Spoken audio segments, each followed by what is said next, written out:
My daughter kicked my wife and me out of the house because we were too expensive. With terminal stage cancer, my wife died after 12 days living on the street. At the funeral, the greedy daughter showed up demanding $32 million in inheritance. When I signaled to the lawyer, she froze. Subscribe to the channel for more stories like this and comment the city you're watching from. My name is Samuel and I'm 59 years old. I never thought I'd be telling this story, but some truths are too heavy to carry alone.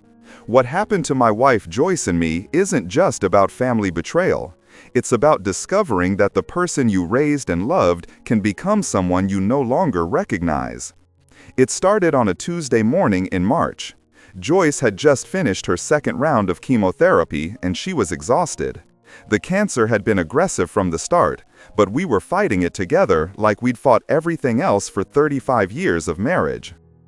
I was making her tea when Zoey walked into our kitchen without knocking. She'd been doing that more often lately, just appearing in our house like she owned it. "Dad, we need to talk," she said, not even looking at Joyce, who was sitting at the breakfast table in her robe, pale but trying to smile. I set the tea down and studied my daughter's face. Zoey had always been intense, even as a child, but something in her expression that morning made my stomach tighten. She was wearing one of those expensive suits she favored, the kind that cost more than most people's monthly salary, and her hair was pulled back in that severe style that made her look older than her 32 years. "What's on your mind, sweetheart?" I asked, though the endearment felt forced. Something had changed between us over the past few months, ever since Joyce's diagnosis became public knowledge in our family. Zoey glanced at Joyce, and I caught something cold in her eyes before she looked back at me. "It's about the expenses, Dad. Mom's medical bills, the treatments, the medications. It's becoming unsustainable." Joyce's hand trembled slightly as she reached for her tea. "Zoey, honey, we've been managing just fine. Your father and I have savings, and the insurance." "The insurance doesn't cover everything, Mom," Zoey interrupted, her voice sharp. "And the savings won't last forever. I've been looking at the numbers." I felt a chill run down my spine. "What numbers? What are you talking about?" Zoey pulled out a manila folder from her briefcase and spread several papers across our kitchen table. Bank statements, medical bills, insurance claims. How had she gotten access to all of this? My hand shook slightly as I picked up one of the documents. It was our joint checking account statement, but something was wrong with the balance. "I've been helping you manage things while Mom's been sick," Zoey explained, her tone becoming softer, almost caring. "I know you've been overwhelmed, Dad, and I wanted to make sure everything was organized, but we need to face reality here." I stared at the numbers on the page. The account balance was much lower than I remembered. "Zoey, I don't understand. Where did this money go?" "Medical expenses, Dad. The co-pays, the experimental treatments that insurance won't cover, the special dietary supplements Mom needs. It all adds up faster than you realize." Joyce was looking at the papers too, confusion written across her face. "But Samuel, we just paid for that last treatment 2 weeks ago. The account should have more than this." Zoey reached over and patted Joyce's hand, but the gesture looked rehearsed.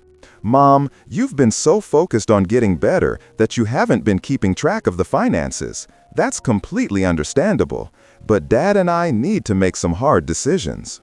"What kind of decisions?" I asked, though I was beginning to suspect where this conversation was heading. "You need to sell the house," Zoey said simply, "and temporarily relocate somewhere less expensive while we get your finances reorganized. I've already found you a nice apartment across town. It's smaller, but it'll be much more manageable for your budget." The words hit me like a physical blow. This house wasn't just our home. It was where Joyce and I had built our entire life together, where we'd brought Zoey home from the hospital 32 years ago, where we'd celebrated every birthday, every holiday, every milestone. The thought of leaving, especially now when Joyce needed stability and comfort more than ever, was unthinkable. "Absolutely not," I said firmly. "This is our home, Zoey. Your mother is fighting for her life, and you want us to pack up and move?" Zoey's expression hardened. "Dad, You're being emotional instead of practical. The mortgage payments alone are eating up most of your income, and with Mom unable to work, you can't afford to keep this place. I'm trying to help you avoid financial ruin. We're not in financial ruin, I protested, but even as I said it, I was looking at those bank statements again, trying to make sense of the numbers. Look at the projections, Zoey insisted, pulling out more papers. If Mom's treatment continues for another 6 months, and we all hope it will, you'll be completely broke. Then what? You'll lose the house anyway, but you'll have nothing left to start over with. Joyce spoke up, her voice weak but determined. I won't have us lose our home because of my illness. If it means that much difference financially, maybe we should— No, I said more firmly than before. Joyce, you're not going anywhere. This is our home. Zoey leaned forward, her voice taking on that persuasive tone she'd mastered in her business career. It's not permanent, Dad. Once we get your finances stabilized, once Mom's treatment is finished and she's in remission, you can always buy another house. Maybe something even nicer. But right now, you need to be realistic about your situation. I felt trapped. The numbers on those papers were confusing me, and Joyce was clearly exhausted from arguing. The last thing I wanted was to stress her out during her treatment. But something felt wrong about this whole conversation. Zoey had never shown much interest in our finances before, and suddenly she was intimately familiar with every detail of our accounts. How did you get access to all this information? I asked. You gave me power of attorney, remember? 2 months ago when Mom started her intensive treatment schedule. You said you needed help managing things while you were focusing on her care. I did remember signing some papers, but I'd been so worried about Joyce that I hadn't read them carefully. Zoey had said it was just to help with medical appointments and insurance claims. I never imagined she'd be analyzing our entire financial situation. The apartment I found is really nice, Zoey continued, pulling out photos from her folder. It's in a good neighborhood, close to the hospital for Mom's treatments, and the rent is a fraction of what you're paying on the mortgage here. The photos showed a small, sterile-looking one-bedroom apartment, the kind of place you'd rent temporarily while looking for something better. The thought of Joyce recovering from chemotherapy in that cramped space made my heart ache. We'll discuss it, I said finally, hoping to end this conversation. Your mother needs to rest. But Zoey wasn't finished. Dad, I've already put down a deposit. The apartment is available starting next week. I know this is hard, but sometimes you have to make difficult decisions for the greater good. You did what? The anger in my voice surprised even me. I had to act fast. Good apartments in that price range don't stay available long. Don't worry, if you decide not to take it, I can get the deposit back. But I really think you should see it first before making any decisions. Joyce stood up slowly, holding on to the table for support. I think I need to lie down, she said quietly. As she walked past Zoey, our daughter reached out as if to help her, but Joyce moved away from the touch. After Joyce disappeared into our bedroom, Zoey's demeanor shifted slightly. The false warmth faded from her eyes, replaced by something cooler, more calculating. Dad, I need you to understand something. I'm not the bad guy here. I'm trying to save you from making a terrible mistake. If you keep spending money at this rate, you'll have nothing left. And then what happens to Mom's treatment? The question hung in the air like a threat. I stared at my daughter, trying to reconcile this person with the little girl who used to fall asleep in my arms, who used to tell me I was her hero. I'll think about it, I said, which was a lie. I had no intention of selling our house or moving Joyce anywhere. But Zoey had other plans. 3 days later, I came home from the pharmacy to find her packing boxes in our living room. What are you doing? I demanded. I'm helping you get organized for the move, she said without looking up. The sooner we get started, the easier it'll be on Mom. We never agreed to move. Zoey stopped packing and turned to face me. For the first time, I saw her without any pretense of concern or affection. Dad, the lease on the apartment starts Monday. I've already arranged for the moving truck. This is happening whether you cooperate or not." The casual cruelty in her voice was like a slap. "You can't force us to leave our own home." "Actually, I can." She pulled out more papers from her briefcase. "The power of attorney you signed gives me the authority to make financial decisions on your behalf. I've already started the process of listing this house with a realtor. The market is good right now, and we should be able to get a decent price." I felt the room spinning around me. "Zoey, you can't do this. Your mother is sick. She needs stability, comfort, familiar surroundings. What she needs is for her medical bills to be paid. What she needs is for you to stop being selfish and start thinking practically." That word, selfish, cut deeper than she could have known. I'd spent my entire adult life putting my family first. I'd worked double shifts for years to pay for Zoey's college education. I'd sacrificed promotions and opportunities to be present for every school play, every graduation, every important moment in her life. And now she was calling me selfish for wanting to keep my dying wife in her own home? "Please," I said, and I hated the desperation in my voice. "Just give us more time to figure this out. Maybe there are other options we haven't considered." Zoey's expression softened slightly, but her voice remained firm. "Time is exactly what you don't have, Dad. Every day you delay is money you can't afford to lose. I know this is hard, but I'm doing this because I love you both." But as she said those words about love, she was wrapping our wedding photos in newspaper and placing them in a box marked storage. I walked into our bedroom where Joyce was resting. She looked so small and frail against the pillows, but her eyes were alert and angry. "She's not going to stop, is she?" Joyce whispered. I sat on the edge of the bed and took her hand. "We'll figure something out. I won't let her force us out of our home." But even as I said the words, I could hear Zoey in the living room, methodically dismantling the life we'd built together, box by box. What I didn't know then was that this was only the beginning. Zoey had plans that went far beyond just selling our house, and she was willing to sacrifice everything, including her mother's life, to see them through. By the following Monday, we were homeless. I still can't fully comprehend how quickly our lives unraveled. One day we were in our own bedroom, surrounded by 35 years of memories, and the next we were sitting in my aging Honda Civic in a hospital parking lot, everything we owned crammed into the back seat and trunk. Zoey had been efficient, I'll give her that. The movers came exactly when she said they would. The apartment she'd found was real, but when we arrived there Sunday evening with our suitcases, the landlord met us at the door with an apologetic expression. "I'm so sorry," he said, barely making eye contact. "There's been a problem with the plumbing, major water damage. The apartment won't be ready for at least 2 weeks, maybe longer." I looked at Zoey, expecting her to be as shocked as I was, but something in her face told me she already knew. "Well," she said with a sigh that sounded more like relief than disappointment, "I guess you'll have to find somewhere else to stay temporarily." "Temporarily?" Joyce's voice was barely above a whisper.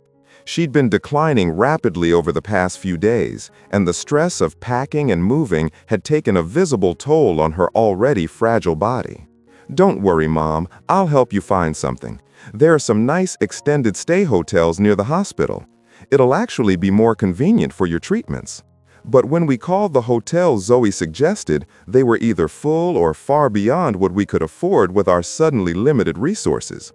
The bank account that Zoey had been managing for us seemed to shrink daily, with automatic payments and medical expenses I didn't remember authorizing. "There's got to be somewhere," I said, hearing the desperation creeping into my voice.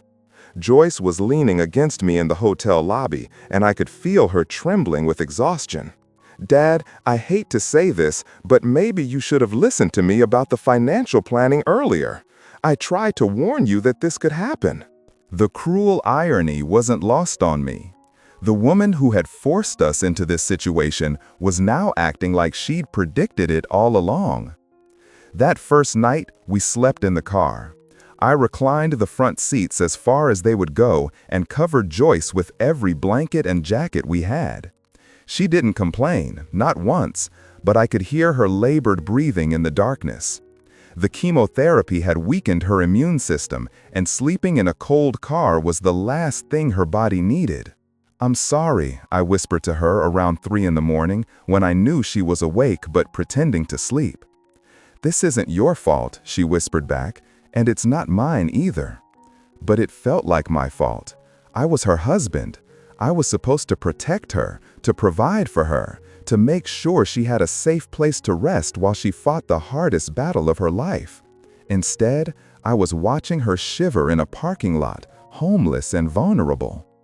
The next morning, I called Zoey from the hospital while Joyce was getting her blood work done. "How was the hotel?" she asked, as if we'd actually found somewhere to stay. "We slept in the car, Zoey. Your mother has cancer, and she spent the night in a parking lot." There was a pause. "Dad, that's terrible. Why didn't you call me? I could have..." "Could have what?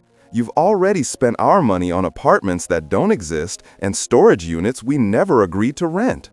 That's not fair. I'm doing everything I can to help you navigate this crisis, but you have to understand there are limits to what I can do when you won't cooperate with the financial planning we discussed. The financial planning you imposed on us without our consent." Another pause. "Dad, you're upset, and I understand that, but placing blame isn't going to solve your immediate housing problem. Have you looked into transitional housing programs? There are resources available for people in your situation." "People in your situation?" My daughter was talking about us like we were strangers she'd read about in a news article, not her own parents. "What about your house?" I asked. "You have that guest room you always talk about." "Oh, Dad, I wish I could, but Richard and I are having the whole upstairs renovated right now. There's construction dust everywhere, and with Mom's compromised immune system, it wouldn't be safe for her." Richard was Zoey's husband, a man who'd never liked Joyce or me much, but who'd always been polite enough during family gatherings. I wondered if he even knew what his wife was doing to us. "Besides," Zoey continued, "wouldn't it be better for Mom to be close to the hospital? I've been researching, and there are some very nice shelters in that area. Clean, safe, designed specifically for people dealing with medical situations." Shelters? My daughter was suggesting that her cancer-stricken mother should stay in a homeless shelter? "I have to go," I said, hanging up before she could respond. But Zoey was right about one thing. We did need to be near the hospital. Joyce's treatment schedule was intensive, and missing appointments wasn't an option. So I drove around the neighborhood surrounding the medical center, looking for anywhere that might take us in. The first shelter had a waiting list 2 weeks long. The second one was for men only. The third one had space, but when they saw Joyce's condition, they told us she needed to be in a medical facility, not a homeless shelter. "We're not equipped to handle someone with her level of need," the intake worker explained. She was kind but firm. "If she takes a turn for the worse during the night, we wouldn't be able to help her." By the 4th day, Joyce was barely eating. The combination of chemotherapy and stress had stolen what little appetite she'd managed to maintain, and I could see her growing weaker by the hour. We'd found a 24-hour diner that let us sit in a booth for hours if we ordered coffee every few hours, and that's where we spent most of our days, waiting for evening when we could return to the car. "I'm scared," Joyce admitted to me on Thursday afternoon. We were sitting in our usual booth, and she was staring at a bowl of soup she couldn't finish. "Not of the cancer. I was fighting that, you know. I was winning some days. But this? I don't know how to fight this." I reached across the table and took her hand. Her wedding ring was loose now, sliding around on her finger. She'd lost so much weight. "We'll figure it out, I promise." But privately, I was scared too. Every time I called about housing assistance, I was told there was paperwork to file, waiting periods to observe, criteria to meet. The system was designed to help people, but it moved slowly, and Joyce didn't have time for slow. On Friday evening, I was helping Joyce into the car when my phone rang. It was a number I didn't recognize, but at that point, I was answering every call, hoping it might be someone with housing options. "Mr. Holloway, this is Patricia Chen from the hospital social services department. I understand you and your wife are experiencing some housing difficulties. That's putting it mildly, I said. I have some options I'd like to discuss with you. Could you come to my office tomorrow morning, say 10 o'clock? For the first time in days, I felt a spark of hope. Yes, absolutely, we'll be there. But that night, sleeping in the car for the 5th time, Joyce developed a fever. By morning, she was too weak to get out of the car without help. And when we made it to Patricia Chen's office, the social worker took one look at Joyce and called for a wheelchair. Mrs. Holloway needs to be admitted immediately, she said after taking Joyce's vital signs. Her immune system is compromised, and sleeping outdoors has put her at serious risk for infection. We haven't been sleeping outdoors, I protested weakly. We've been in the car. Patricia's expression was gentle but grave. Mr. Holloway, sleeping in a car when you're undergoing chemotherapy is essentially the same thing. Your wife's body can't fight off infections the way it normally would. She needs to be in a controlled environment. They admitted Joyce that afternoon. She looked so small in the hospital bed, connected to IVs and monitors. But for the first time in days, she was warm and safe, and that was something. What about you? Patricia asked me privately while Joyce was resting. Where will you be staying? The question hit me like a physical blow. I'll figure something out. Mr. Holloway, I need to ask you something, and please don't take offense. Is there any family member who could help you during this time? I thought about Zoey, probably sitting in her comfortable home with her husband, maybe having dinner at their expensive dining room table. My daughter, I said slowly, but she's the reason we're in this situation in the first place. Patricia frowned. I'm sorry, I don't understand. So I told her. I told her about the power of attorney, about the missing money, about the apartment that never existed. I told her about my daughter dismantling our home while her mother was dying. Patricia listened without interrupting, her expression growing more concerned with each detail. Mr. Holloway, she said when I finished, this sounds like it could be elder abuse. Have you considered speaking with an attorney? Elder abuse. The words felt surreal. In my mind, elder abuse was something that happened to other people, vulnerable seniors with no family to protect them. I never imagined it could happen to someone with a successful daughter who lived in a nice house and claimed to love her parents. I can't afford an attorney, I admitted. I can barely afford gas for my car. There are legal aid organizations that might be able to help. But right now, your immediate concern needs to be your wife's health and finding yourself somewhere safe to stay. That night, I slept in the hospital parking garage. It wasn't allowed, but security didn't notice one tired man sitting in an old Honda. At least I was close to Joyce, and if something happened to her during the night, I'd be nearby. On Sunday morning, day 7 of our homelessness, I was washing my face in the hospital bathroom when my phone rang. It was Zoey. Dad, I just heard from the hospital that Mom's been admitted. Why didn't you call me? She developed an infection from sleeping in the car, I said bluntly. Oh my God, that's terrible. Is she going to be okay? I don't know. The doctors are running tests. Dad, I feel awful about this whole situation. I know you're upset with me about the housing thing, but I never wanted Mom could get sick. Maybe we can work something out. Richard and I have been talking, and we think maybe we could... I hung up on her. I was done listening to her false concern and empty promises. If she'd cared about her mother's well-being, we never would have been in this situation to begin with. But Joyce was getting worse. The infection was stronger than the antibiotics, and her weakened body wasn't responding to treatment the way the doctors had hoped. On Tuesday, day 10, they moved her to intensive care. I need to call Zoey, Joyce whispered to me that evening. Her voice was so weak I had to lean close to hear her. Joyce, you don't have to. She's still my daughter, Joyce said. Whatever she's done, she's still my baby. I need to see her. So I called Zoey, and she came to the hospital within an hour. She looked perfectly put together, as always, but there were tears in her eyes when she saw her mother connected to all those machines. "Mom, I'm so sorry," she said, taking Joyce's hand. "I never wanted it to be like this." Joyce managed a weak smile. "I know, sweetheart. I know you were just trying to help." But I could see that Zoey wasn't really sorry about the situation. She was sorry that it had become public, that hospital staff knew we were homeless, that there might be consequences she hadn't anticipated. Joyce died 2 days later, early in the morning on a Thursday. I was holding her hand when she took her last breath, and for a moment, the world was completely quiet. No machines beeping, no nurses rushing around, no phone calls or financial stress or family drama. Just peace. But even in that moment of grief, I could see Zoey watching me with calculating eyes, and I knew our story was far from over. Joyce's funeral was on a gray Tuesday morning in April. I'd wanted something simple, intimate, but Zoey had other plans.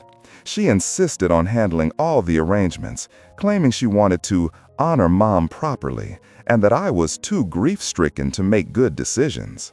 The service was held at the most expensive funeral home in town, with elaborate floral arrangements and a casket that cost more than most people's cars. I kept thinking about how Joyce would have hated the ostentation, how she'd always preferred simple, meaningful gestures over flashy displays of wealth. "Dad, you can't just have a basic service for Mom," Zoey had argued when I questioned the expenses. "She deserves the best. People will expect a certain level of dignity." Dignity. As if there had been any dignity in the way Joyce spent her final days, homeless and dying in a hospital bed because her own daughter had thrown her out of her home. I sat in the front row, wearing the only decent suit I had left. Everything else had been packed away in storage units that I couldn't afford to access.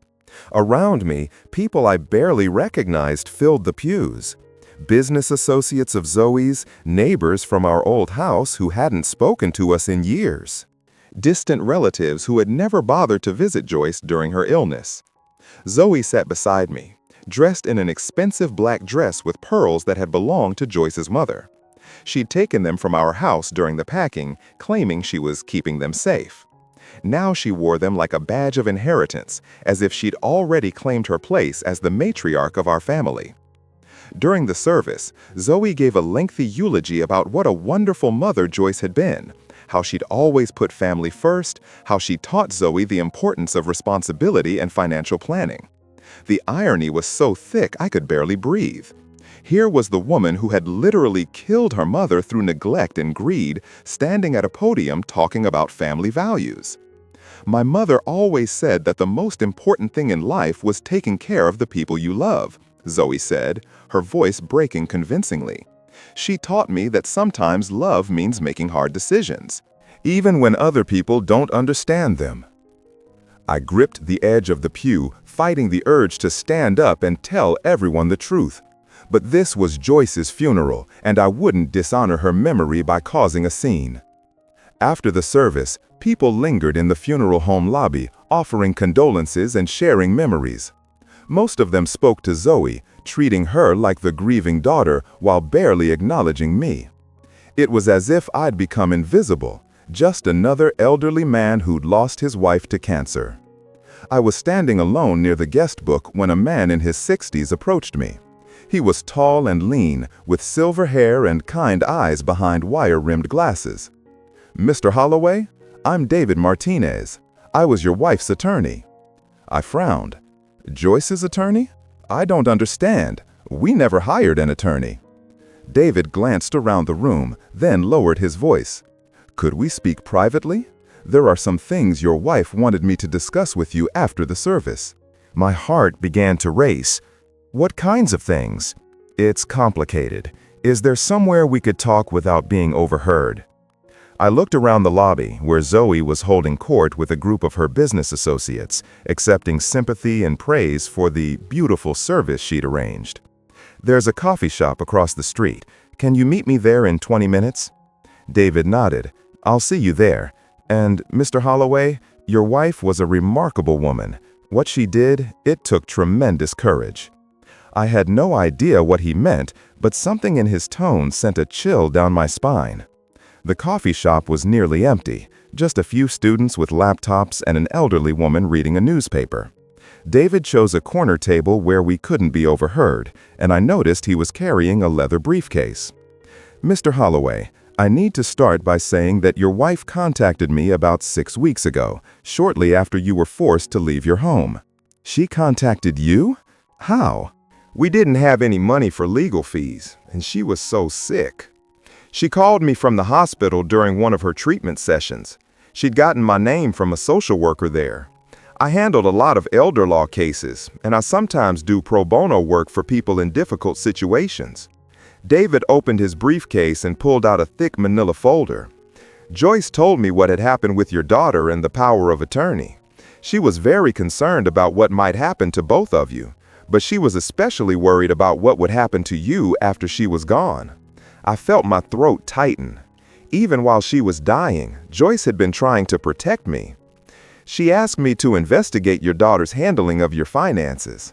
What I found was disturbing." David spread several documents across the small table. Bank statements, investment records, property deeds, papers I recognized but hadn't seen in months. "Your daughter has been systematically draining your accounts since she got power of attorney. The medical expenses she showed you were inflated by about 60%. She's been paying herself a management fee of $2,000 per month for handling your affairs. And the apartment she claimed to rent for you, it never existed." The words hit me like physical blows. "What do you mean it never existed?" "The address she gave you was real, but there was never any apartment available for rent. She paid a friend of hers who works in real estate to stage that conversation with the landlord about water damage. The whole thing was fabricated to justify keeping you homeless." I stared at the documents, trying to process what David was telling me. "But why? Why would she do this to us?" David's expression was grim. "Because she was planning for your wife to die, Mr. Holloway, and she wanted to make sure that when that happened, you'd be financially and emotionally dependent on her. She was positioning herself to inherit everything while making it look like she was the responsible one trying to help her irresponsible parents." The room seemed to spin around me. "How much money are we talking about?" "Your wife had assets worth approximately $32 million. I nearly fell out of my chair. $32 million? That's impossible. We were never wealthy people. I worked in manufacturing my whole life. Joyce was a school teacher. We had some savings, but nothing like that." David smiled sadly. "Your wife inherited the money from her Aunt Margaret about 15 years ago. She never told you because she was afraid it would change your life together. She wanted you to love her for who she was, not for what she had. The money has been sitting in investment accounts all this time, growing steadily." I thought back 15 years, trying to remember anything unusual around that time. Joyce's Aunt Margaret had died. I remember that. There had been a small inheritance, maybe $10,000 or $15,000. Joyce had said she wanted to put it away for retirement. I'd never questioned it because I trusted her completely. "She never spent any of it," David continued. "She said the money felt like a burden sometimes, that she didn't know how to use it in a way that would honor her aunt's memory, but she always planned to leave it to you and Zoey equally when she died." "Planned to?" David's expression grew even more serious.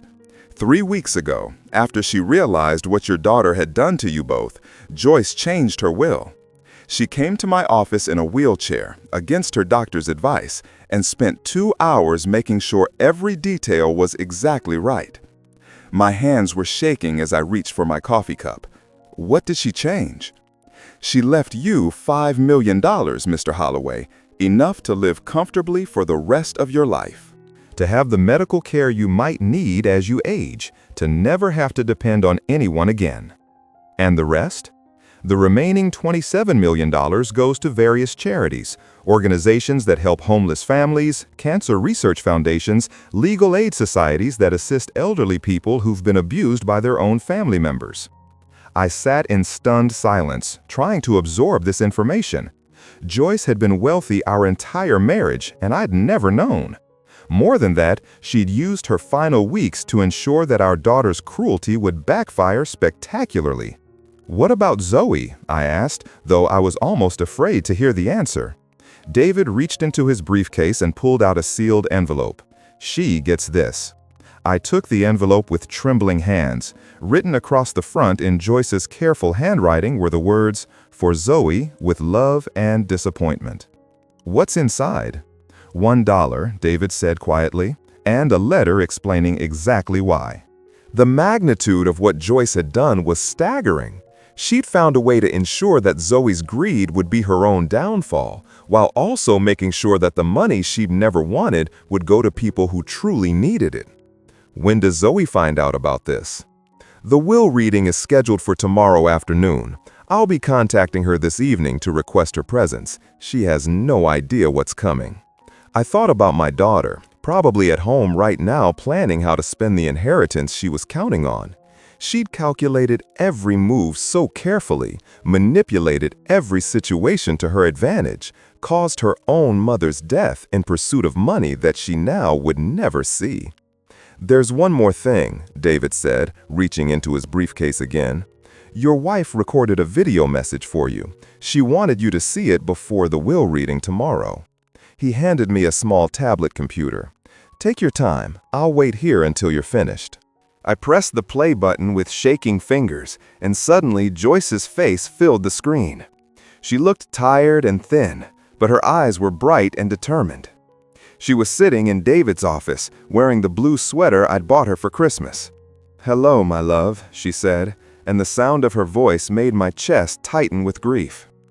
"If you're watching this, then I'm gone, and you're probably feeling very confused and overwhelmed right now. I'm sorry I never told you about the money. I was afraid it would change us, change the way you saw me. But I want you to know that every day we spent together, every moment of our marriage was real. The money never mattered to me because I had something more valuable. I had you." She paused, and I could see her fighting back tears. "I know what Zoey did to us was unforgivable. I know you're probably angry and hurt and wondering how we raised someone who could be so cruel. But I want you to remember the little girl she used to be. The one who would climb into our bed during thunderstorms. The one who brought us dandelions she'd picked from the yard. Somewhere inside the woman she became, that little girl still exists. Maybe someday she'll find her way back to who she was meant to be." Joyce reached toward the camera, as if she could touch my face through the screen. "Live the rest of your life for both of us, Samuel.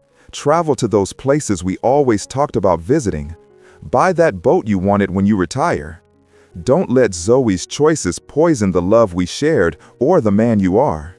And remember, sometimes the greatest gift you can give someone is showing them the consequences of their actions. Maybe this will be the wake-up call she needs." The video ended, and I sat staring at the blank screen, tears streaming down my face. Even in death, Joyce was still taking care of me, still trying to heal the wounds that our daughter had inflicted on our family. "She loved you very much," David said gently. I wiped my eyes and looked up at him. "When you call Zoey tonight, don't tell her about the will. Just tell her there are some legal matters that need to be resolved." "Of course. The will reading is at 2 o'clock tomorrow afternoon. Will you be able to attend?" I thought about facing my daughter across a conference table, watching her reaction when she learned that her elaborate scheme had not only failed, but had cost her everything she'd hoped to gain.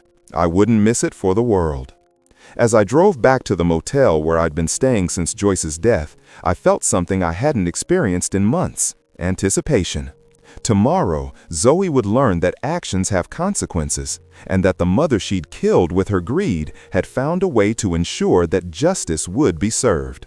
But first, I had to get through one more night of grief, knowing that the woman I'd loved for 35 years was gone forever, and that our daughter had killed her for money she would never receive. I arrived at David Martinez's law office 15 minutes early, but Zoey was already there. Through the glass doors, I could see her sitting in the waiting area, scrolling through her phone with the casual confidence of someone who believes they're about to become very wealthy. She was wearing a navy blue business suit, the kind she wore to important meetings, and she'd styled her hair in that sharp, professional way that made her look older and more severe. When I walked in, she looked up and gave me what I suppose she thought was a sympathetic smile. "Hi, Dad, how are you holding up?" It was the first time we'd spoken since the funeral 3 days ago, and hearing her voice filled me with a mixture of rage and sadness. This was my daughter, the little girl I taught to ride a bicycle and helped with homework, and now she was sitting there calculating how to spend the money she'd killed her mother to inherit. "I'm managing," I said, taking a seat across from her in the waiting area. "I know this is all very overwhelming," she continued, her tone taking on that false warmth she'd perfected.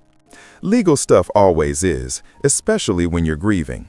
But I want you to know that whatever happens today, I'm going to take care of you. You won't have to worry about anything anymore." The audacity of her words was staggering. She was going to take care of me, the same way she'd taken care of Joyce, I supposed. "David said there were some legal matters to discuss," I said neutrally. Probably just formalities related to Mom's will. You know how attorneys are. They have to dot every I and cross every T. She glanced at her expensive watch. "Hopefully this won't take too long. Richard and I have dinner reservations at 7. Of course they did. My wife had been dead for less than a week, and Zoey was worried about missing her dinner reservations.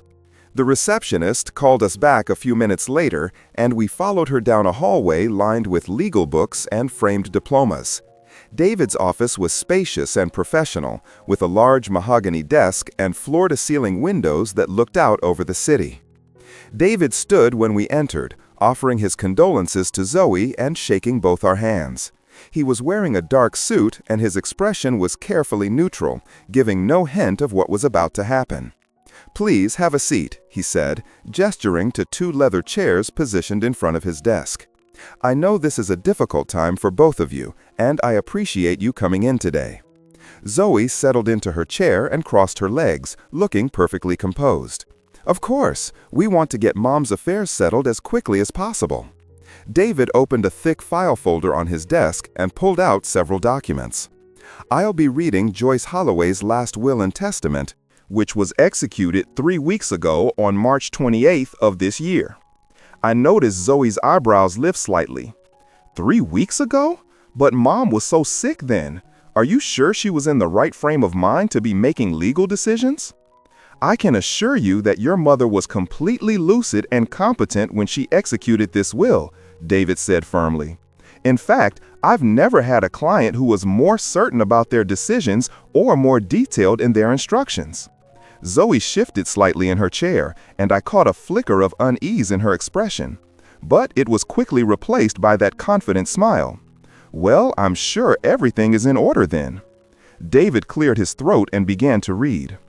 "I, Joyce Eleanor Holloway, being of sound mind and body, do hereby revoke all previous wills and codicils and declare this to be my last will and testament." The legal language went on for several paragraphs. Standard boilerplate about debts and taxes and the appointment of David as executor. Zoey listened with the polite attention of someone waiting for the important part, occasionally nodding as if she understood and approved of the proceedings. Then David reached the section about specific bequests.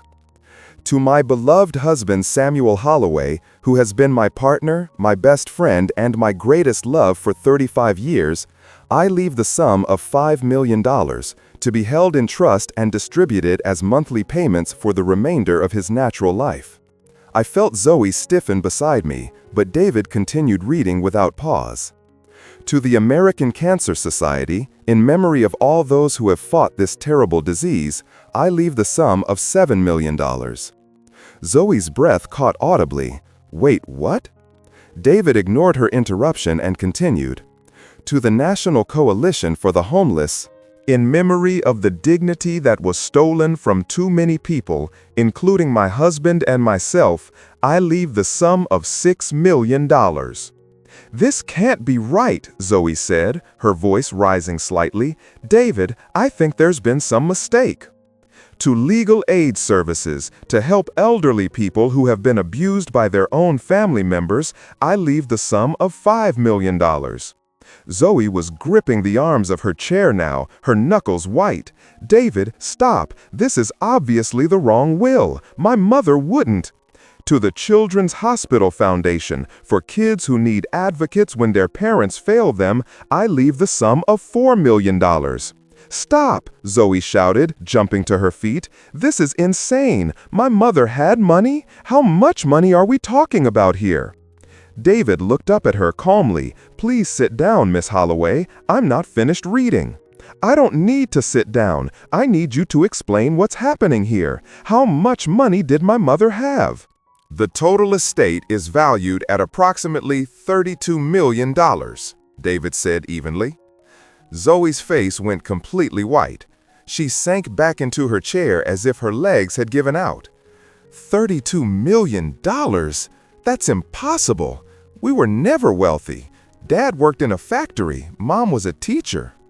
Your mother inherited the money from her great-aunt Margaret 15 years ago, David explained.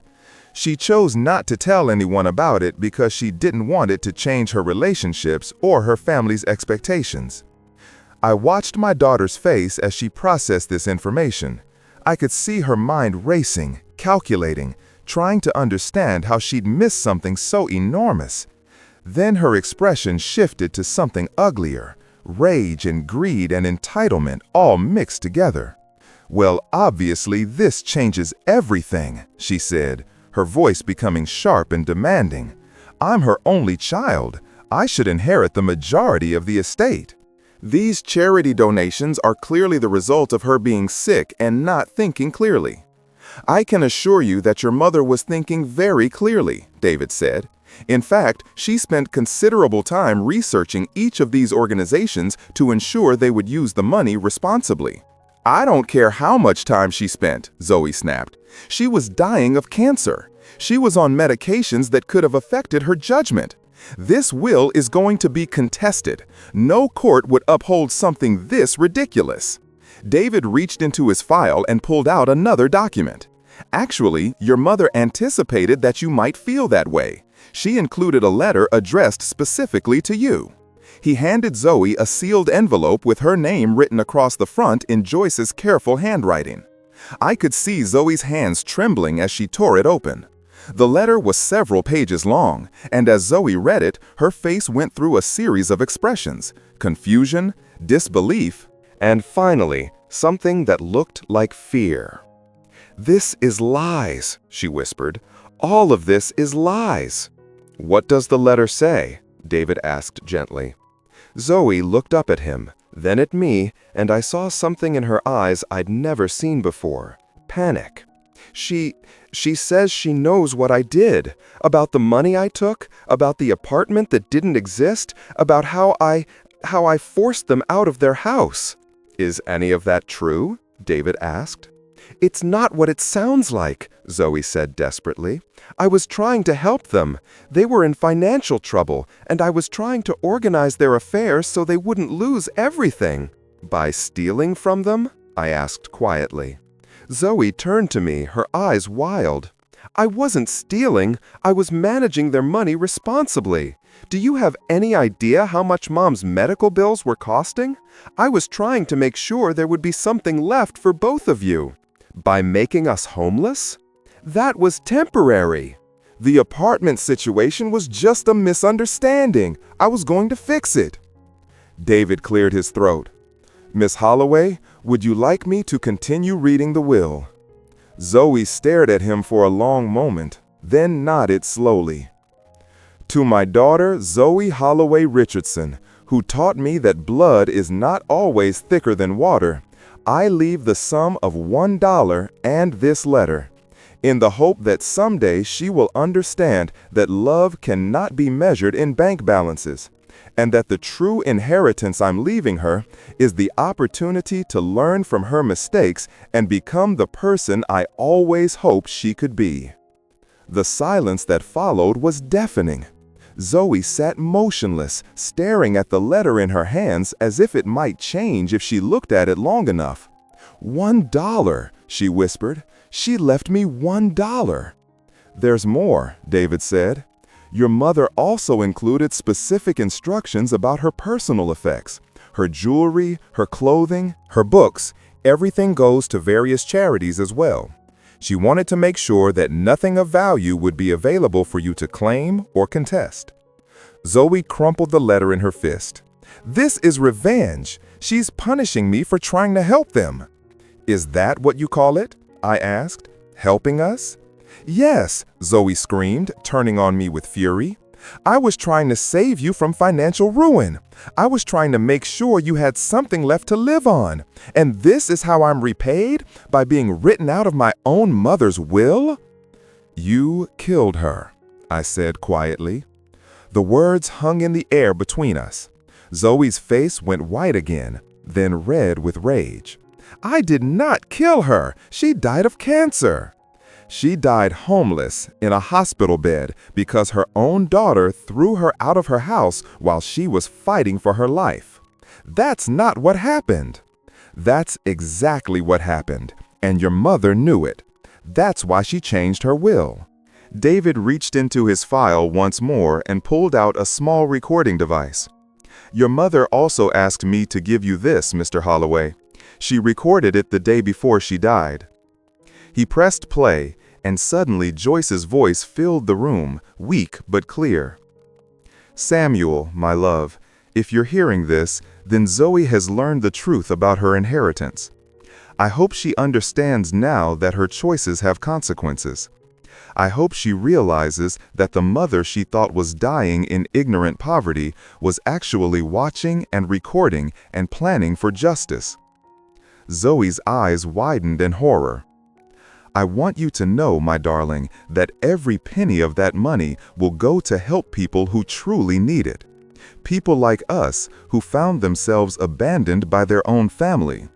People who deserve dignity and respect and care, regardless of their bank account balance. The recording ended, and Zoey was breathing heavily, her eyes darting between David and me like a trapped animal. She can't do this, she said desperately. I'm going to contest this will. I'm going to prove that she wasn't competent. I'm going to... You're going to do nothing, David said firmly, because your mother documented everything. Every conversation, every financial transaction, every lie you told. She has recordings of you planning to keep them homeless. She has evidence of every dollar you stole. If you try to contest this will, all of that evidence becomes public record in a court proceeding. Zoey stared at him, her mouth opening and closing like a fish out of water. Furthermore, David continued, your mother filed a report with Adult Protective Services about the elder abuse she and your father suffered at your hands. If you contest this will, that investigation will be reopened, and you could face criminal charges. I watched my daughter's world collapse around her. The money she'd schemed and stolen and killed for was gone. The mother she thought was weak and helpless had outmaneuvered her completely, and now she faced the possibility of criminal prosecution for what she'd done to us.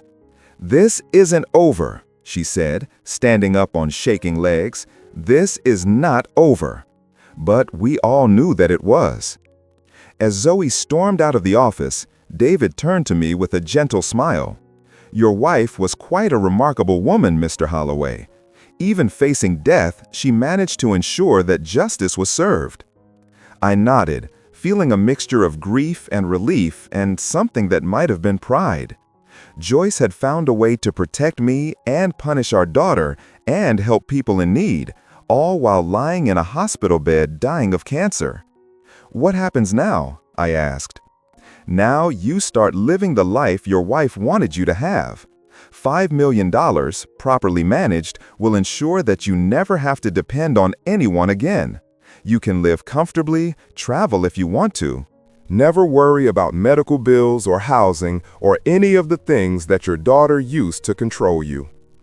As I left David's office that afternoon, I felt something I hadn't experienced in months: hope. Joyce was gone, and I would miss her for the rest of my life. But she had given me the gift of freedom from our daughter's manipulation, and she had ensured that Zoey would finally face the consequences of her cruelty. It wasn't the ending any of us had expected, but it was the ending that justice demanded. The weeks following the will reading were a strange mixture of grief and liberation. I moved out of the dingy motel where I'd been staying since Joyce's death and into a modest apartment downtown. Nothing fancy, but clean and comfortable, with large windows that let in plenty of light. For the first time in months, I had a real bed to sleep in and a kitchen where I could make my morning coffee without wondering if I could afford groceries.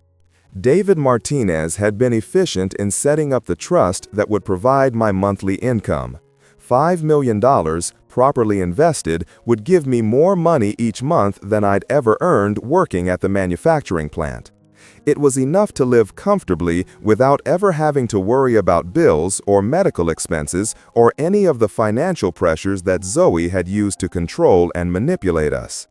But the money, while providing security, couldn't fill the emptiness that Joyce's death had left in my life. I found myself talking to her picture every morning, telling her about my day, asking her advice about decisions both large and small. The apartment felt too quiet without her laughter, too empty without her presence filling the rooms with warmth and purpose. 3 weeks after the will reading, I was sitting in my new living room reading the newspaper when my phone rang. I almost didn't answer it. I'd been getting calls from reporters who'd somehow heard about the unusual inheritance case, and I had no interest in speaking to the media about my family's private business. But this call was from Patricia Chen, the hospital social worker who had helped us during Joyce's final days. "Mr. Holloway, I hope you don't mind me calling," she said. "I wanted to check on how you're doing, and I also have some news that I thought you'd want to hear." "Of course, Patricia. What's the news?" "It's about your daughter. She's been arrested." I felt my stomach drop, even though I'd been expecting something like this ever since David had mentioned the Adult Protective Services investigation. "What are the charges?" "Elder abuse, financial exploitation of a vulnerable adult, and fraud. Apparently, the investigation that your wife initiated before her death uncovered a lot more evidence than anyone expected. Your daughter had been systematically stealing from elderly clients through her business as well." I closed my eyes, trying to process this information. Other elderly people?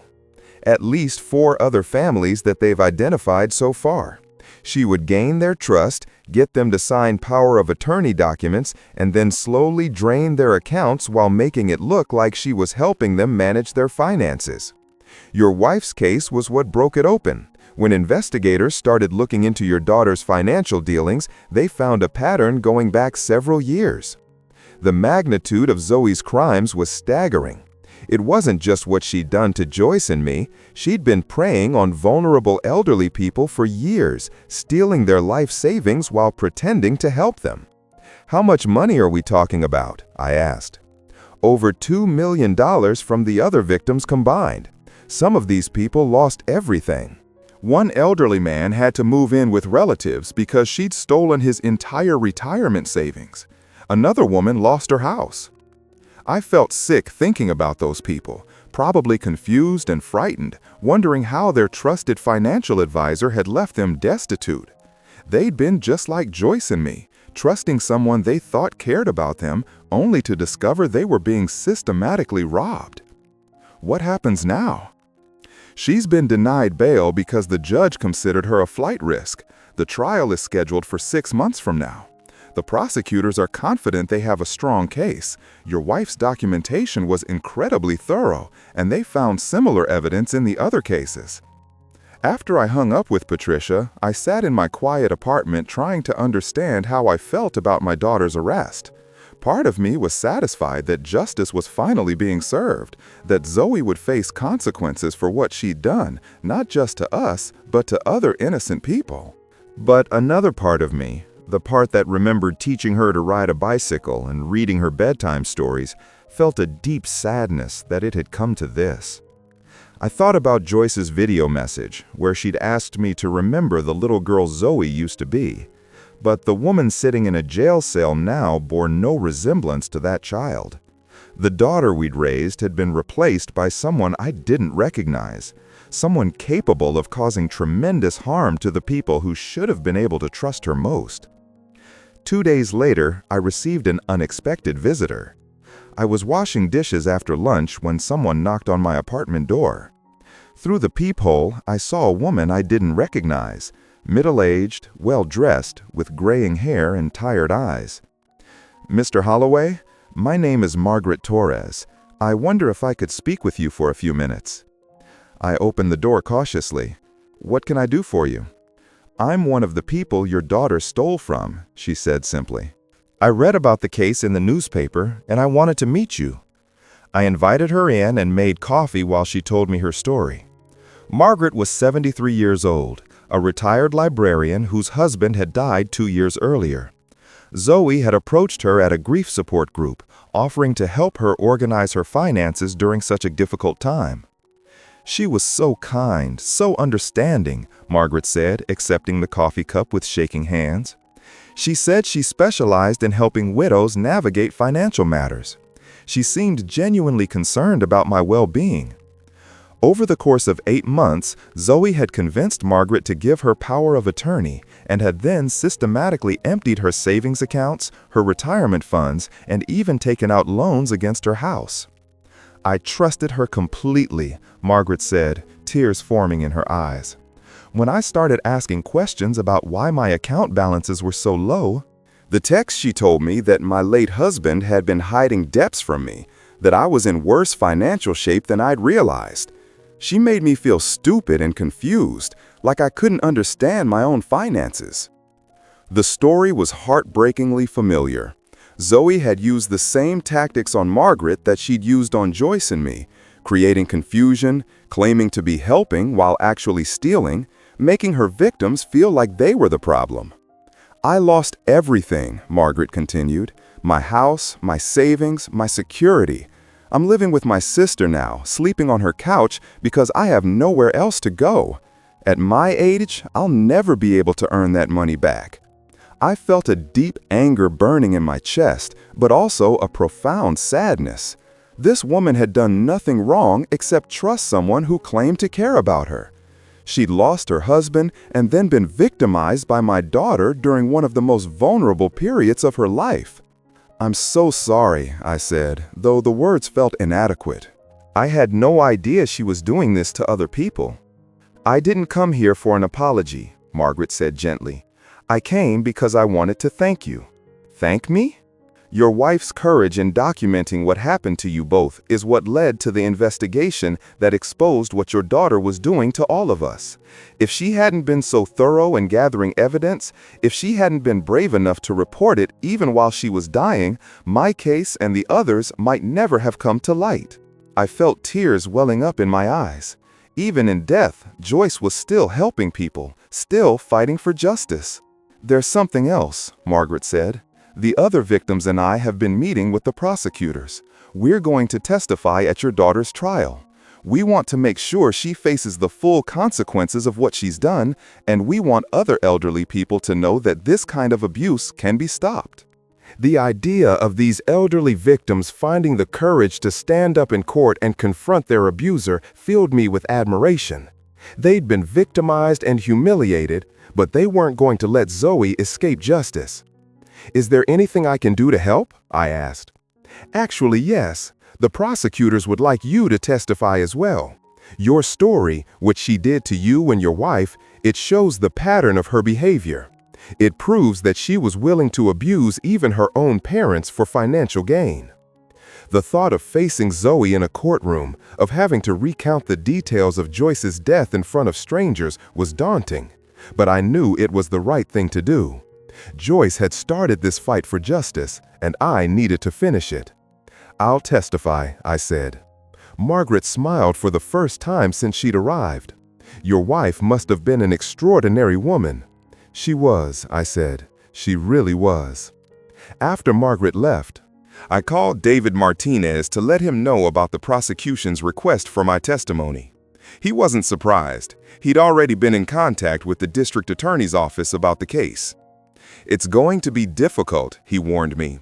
"Zoey's defense attorney will try to portray her as a loving daughter who was just trying to help her elderly parents manage their finances.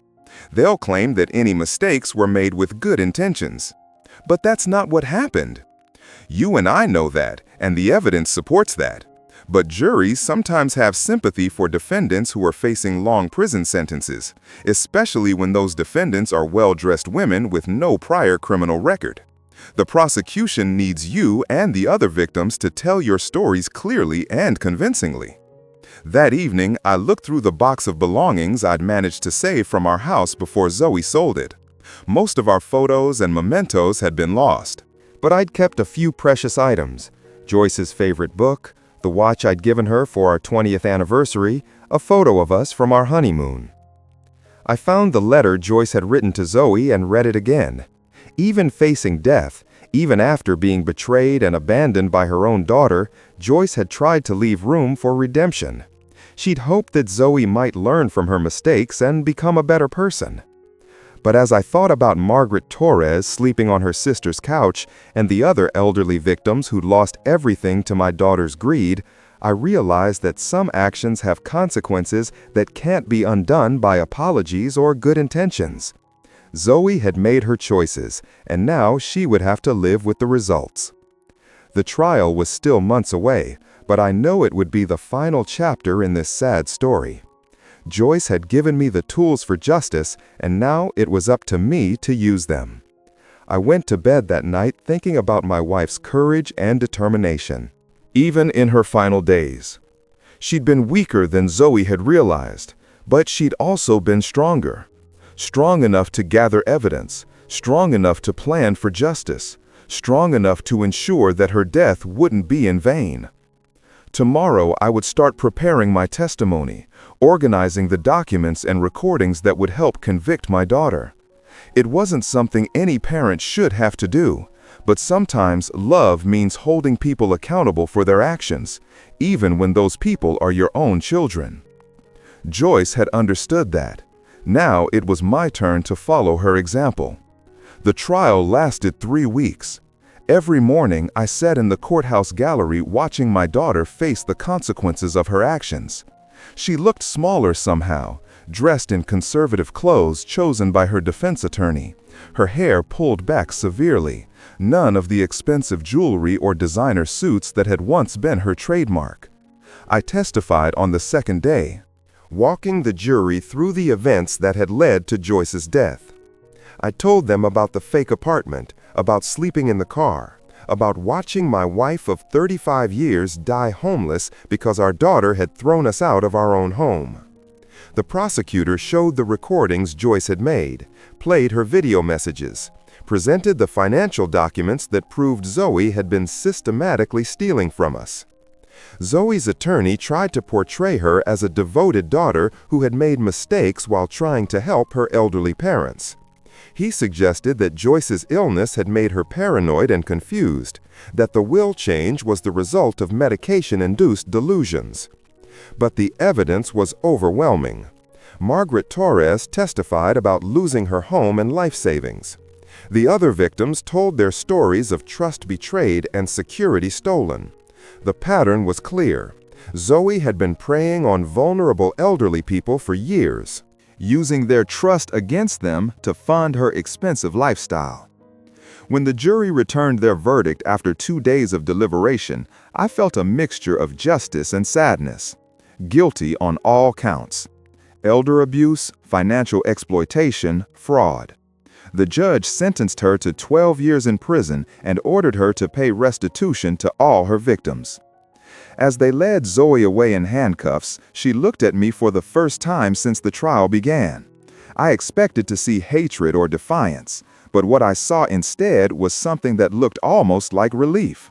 Maybe a part of her was glad that the charade was finally over, that she no longer had to pretend to be someone she wasn't.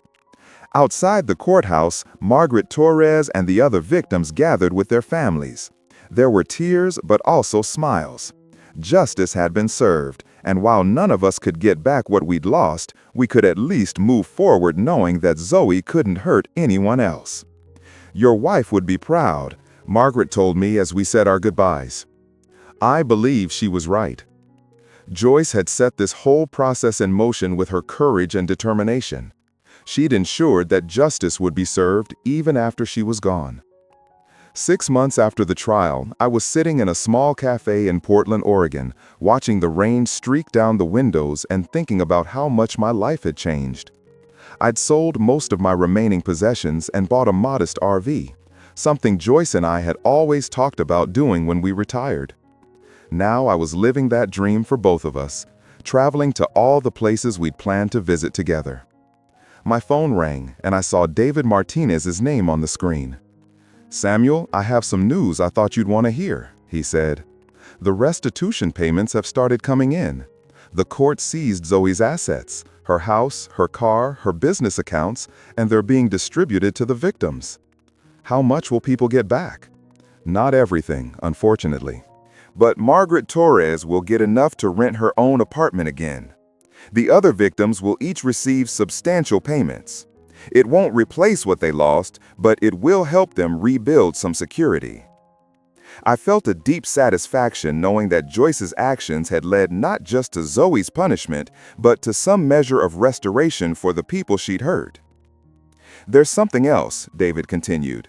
"The charities that received money from Joyce's estate have been sending me updates on how they're using the funds. The homeless shelter has opened a new wing specifically for elderly people.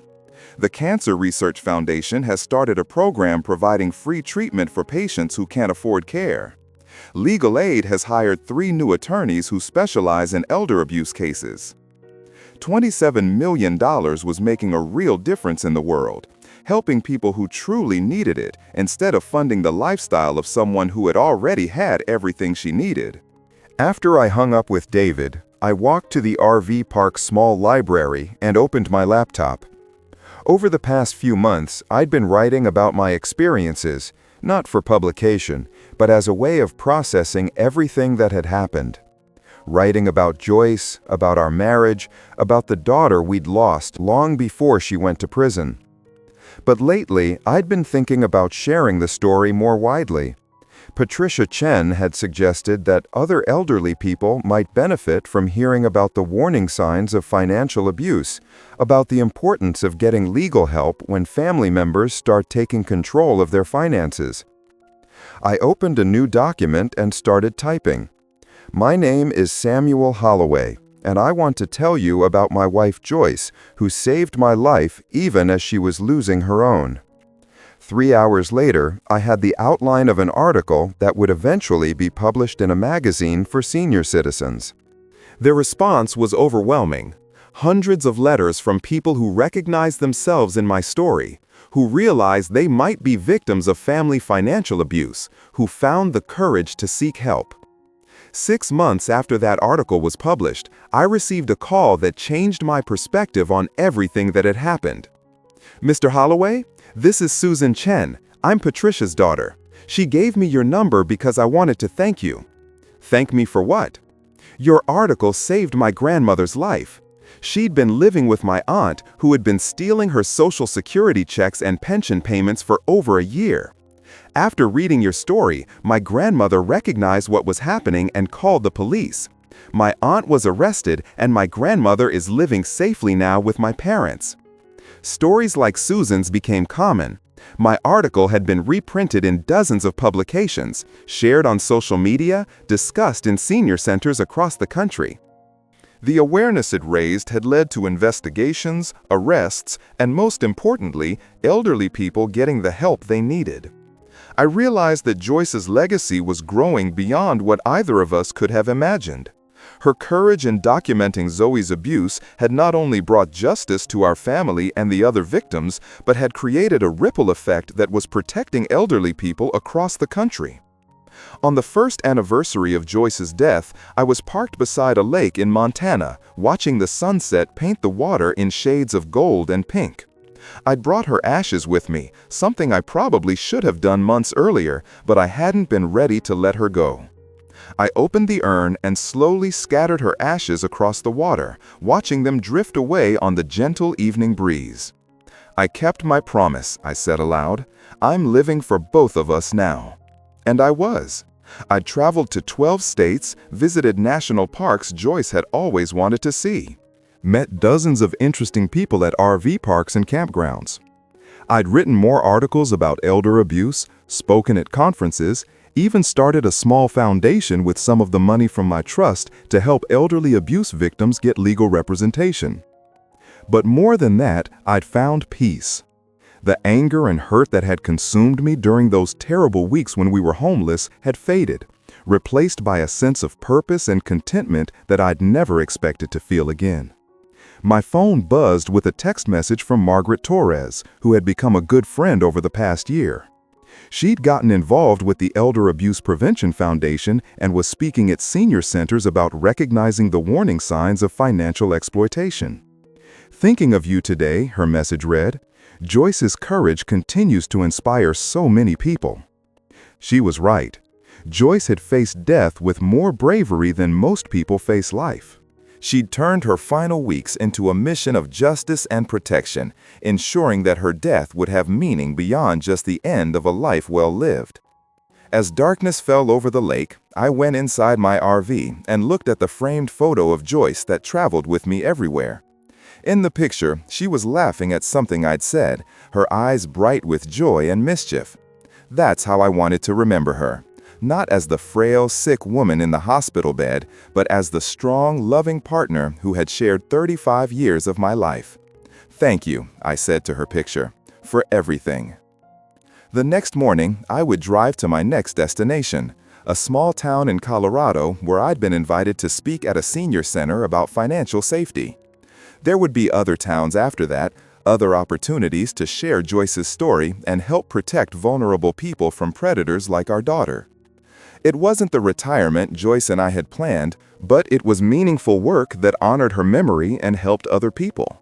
It was, I realized, exactly what she would have wanted me to do with the gift of freedom she'd given me. I was 60 years old, starting over in ways I'd never imagined possible. I had my health, financial security, and a purpose that got me up every morning. I had friends like Margaret who understood what I'd been through, and I had the knowledge that Joyce's sacrifice was continuing to make a difference in the world. Most importantly, I had peace. The toxic relationship with Zoey was over. I would never have to wonder when she might call asking for money, never have to worry about her manipulating or taking advantage of me. She was serving her sentence, and I was free to live my life on my own terms. Sometimes people asked me if I ever thought about visiting Zoey in prison, if I planned to maintain any relationship with her after she was released. The answer was no. Some relationships can't be repaired. Some trust can't be rebuilt. The daughter I'd loved was gone, replaced by someone I didn't recognize and couldn't forgive. But I wasn't bitter about it anymore. Joyce had taught me that holding on to anger and hurt only poisons your own life. She'd chosen to use her final weeks fighting for justice rather than wallowing in betrayal, and I was following her example. As I settled into bed that night, listening to the gentle lapping of waves against the shore, I felt grateful. Grateful for the 35 years I'd had with Joyce. Grateful for the financial security that allowed me to live comfortably. Grateful for the opportunity to turn our tragedy into something that helped other people. I was free. Free from manipulation, free from financial worry, free from the toxicity that had nearly destroyed my life. Joyce had given me that freedom with her courage and wisdom, and I intended to use every day of it to honor her memory and help other people find their own path to safety and peace. Tomorrow would bring new adventures, new opportunities to make a difference. But tonight, I was simply a man at peace with his life, grateful for love that had transcended death and found a way to keep protecting people long after the person who felt that love was gone. Joyce's legacy would live on in every elderly person who recognized the warning signs of abuse because of my articles, in every victim who found the courage to seek help, in every family that was saved from the kind of tragedy that had befallen ours. That was justice. That was love. That was enough.